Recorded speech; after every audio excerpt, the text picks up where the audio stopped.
Hey guys, Justin here with Rampengu Nation, and it's a new format. I know I haven't posted in a few weeks because I've been pretty busy. I prepared for Sacramento, the list came out, and I've played in a few things since then. I still am playing Gimmick Puppet post the list because Mansion's still a one card FTK. And I actually played in the Remote Duel Regional this past weekend, and I got fourth place. I only had one loss. I lost to Sprite because my hands were pretty bad.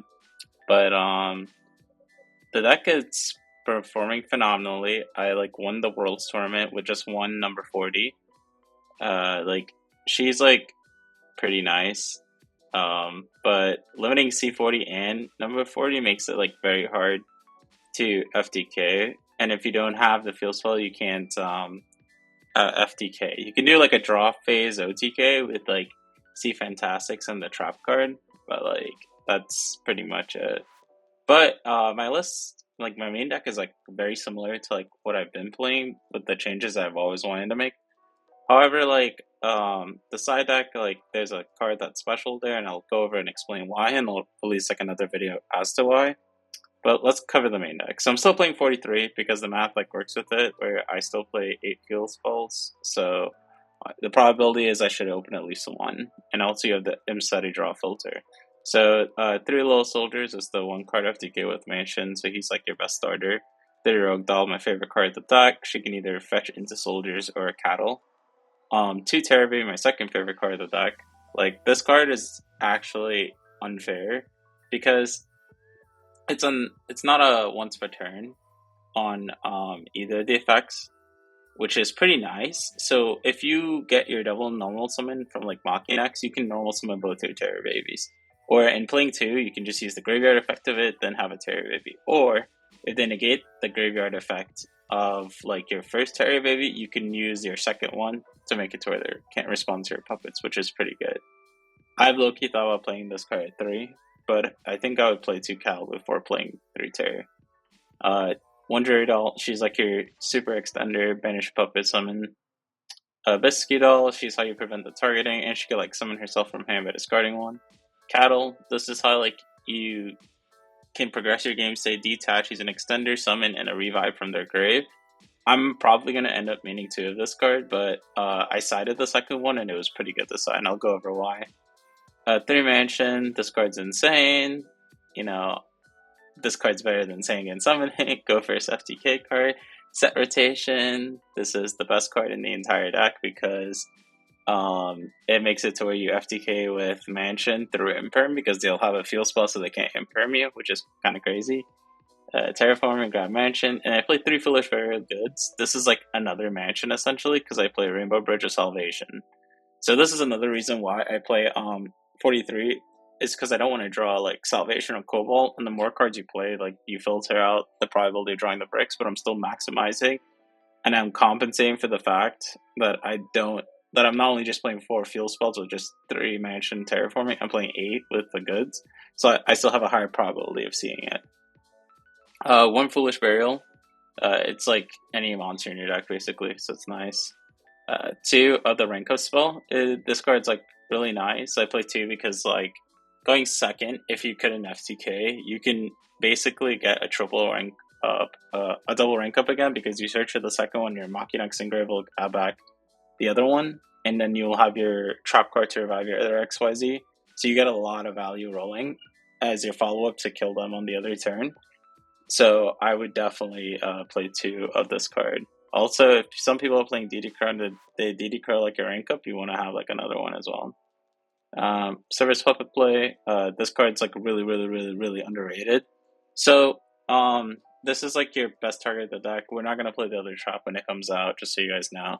But this one steals monsters up to the number of XYZ puppets you control, and then except the turn of Sense to the Grave, you can banish it if you control an XYZ puppet to revive an XYZ to either side. So what you can do though is you can have, if you open Imsteady Rogue, you can OTK and draw phase by doing the whole combo, pitching the puppet blade to the grave, banishing it, and draw phase to summon XYZ to their field, and the C Machinax will burn them for the remainder.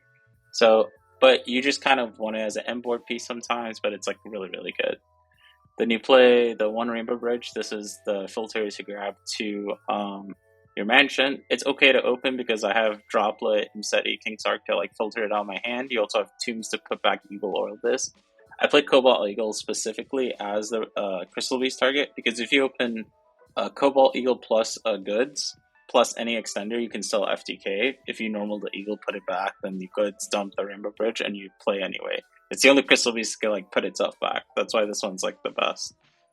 And then 2 Mseti, 1 Happy, 1 King's Arc, 1 Team. So the ratio of this makes sense a lot to me. Your Horus isn't the main focal point of your deck. You're just using it as a facilitator to bait hand traps, play in the boards game 1, and also to help you like get to your FTK game 1 as well. It also like sets up set rotation.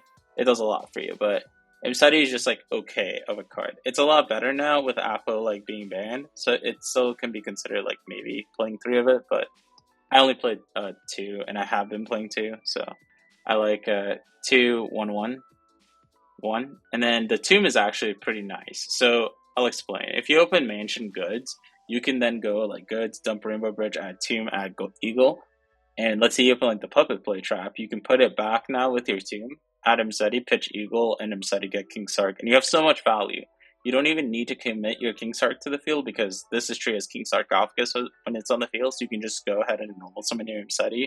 Then you can Rogue Doll play, dump Biscuit, and you play around so much with it.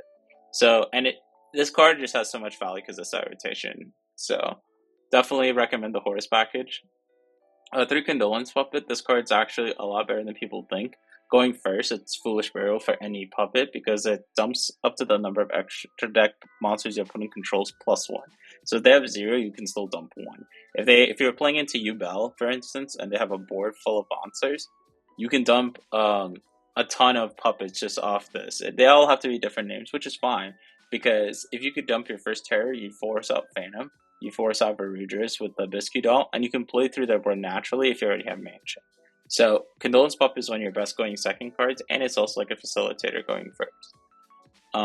So definitely, you should always play through this card. You play the 1 Blackout because of goods. It helps you break boards because then you can dump a card and then just out a name. Prior, I was playing it specifically for Apo, but now it has like better usage because you get out like different cards now, like Caesar, Phantom, and those specific cards to where they can't activate the effects on field. So I would still play this card because like you want to give goods as much value in your deck, and you want to kind of do checklists. When you go second, you already have Mansion. You'd want to have a card to break their board. If you already have Mansion goods, you won't really always want to go for Mseti if it's not going to give you enough value in this scenario.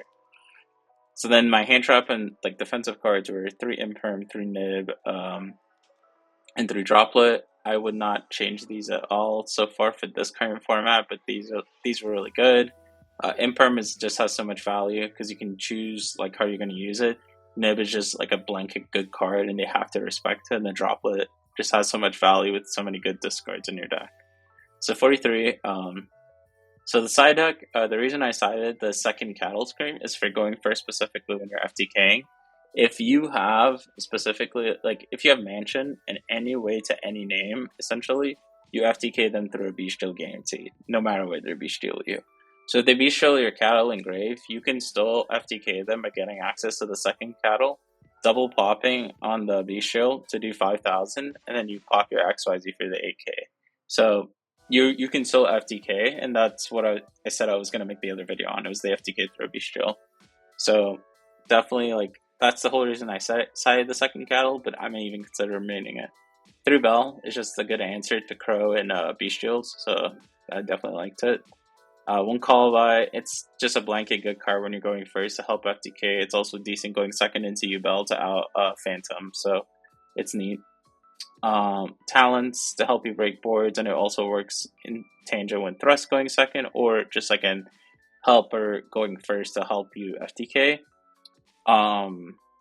Yeah, so I wouldn't main it because it just has good value with the Thrust. Then 2 different dimension grounds because I wanted 5 copies of the card that I want to draw if I got like dogwooded. So I have 2 different dimension grounds and then 3 Thrust. So this works with like Shifter as well because then I could set D-Berry against the matchups like Tempai, for instance, and you would still end on C Fantastics, the the trap card plus D-Barrier, you're not gonna get OTK'd, so the next turn you would just win. Then Duster and 2 Storms, these are like okay. Like Storm is like a card I've been like messing around with, but this is like what I played for the regional. I was like decent. It's just good against Rogue, good against Duel, because you could beat Escape and Nightmare Paint all in one, and then you just break their board and win. Thrust is by far the best card in your deck post-siding. And the reason why I say post-siding is because the value of the card goes up if you know whether you're going first or second. So when you're going first, you have so many good cards you can set off of, but going second, it still has value to grab you into your Condolence Puppet, your Field Spell of Terraforming or Goods. Like, it has like a lot of good factors to it. So that's it for the side. For the extra, I played 2 Fantastics and 2 Machinax. I think this is good. The only thing I would consider maybe is playing 3 Machinax if like cash becomes popular.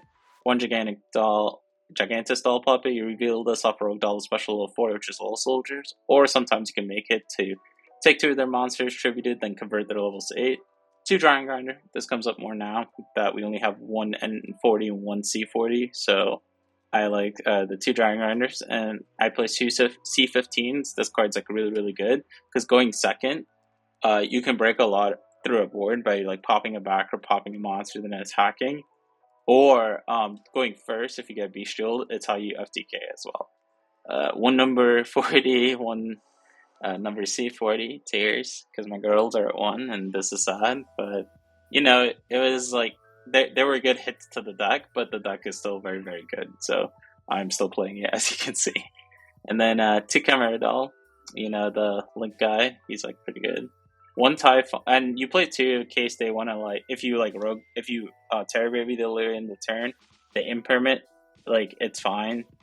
But the value of the card like really goes up on like the follow up, just having a second Chimera. Typhon, this is for if they stop you on like a lot of plays and you don't have to commit to Rogue Doll, you can use it to break a board. And the spicy tech is Psychic End Punisher. This is how you beat Dogwood. So if they Dogwood you, you're just gonna combo, get the Thruster, one of your turn skip traps like DDG, D-Barrier, plus your Widow Anchor trap with C Fantastics. You're gonna give them like 40,000 life points. That's irrelevant. You're gonna have Bell in your deck because you decided going first to beat the B-Shields, but you would have drawn a bunch of cards. On your next turn, even if they Dogwood you again, it's fine. You're gonna bait through all that back row, just don't use Rogue Doll because that's the one that will lock you, same with the Chimera. You're gonna C15 away their like back row, like if they have like imperms, and then you're gonna like revive your cattle because this one doesn't lock you. Then you're gonna normal summon your ghost spell and you're gonna make a Psychic End Punisher, and you're just gonna hit them, and it's game because it's gonna game the difference in their life points. So that's how you beat Dogwood, because a lot of people are just gonna like naturally side Dogwood because of time, but it's actually a good card against this deck as too. So this is how you beat Dogwood, is with Psychic End Punisher. Hopefully you guys liked the video. If you guys want more content, I have like a lot more spicier decks than just Gimmick Puppet I've been playing. I've been playing like 60 card Thunder Dragon, Horus, Bestial, Handrip, Saryuja deck. That deck's like really fun as well with like Lightsworn cards. But I like Gimmick Puppet the most actually. I'm not Ubel I think is the best deck, but like I'm just like not a Ubel fan. But if you guys want more puppet content, like I got like infinite things on this deck, and it's actually going to get better post the new set because Dominus Impulse works like very well in this deck. But be sure to like and subscribe. This is Justin with Rampengu Nation, and see you guys.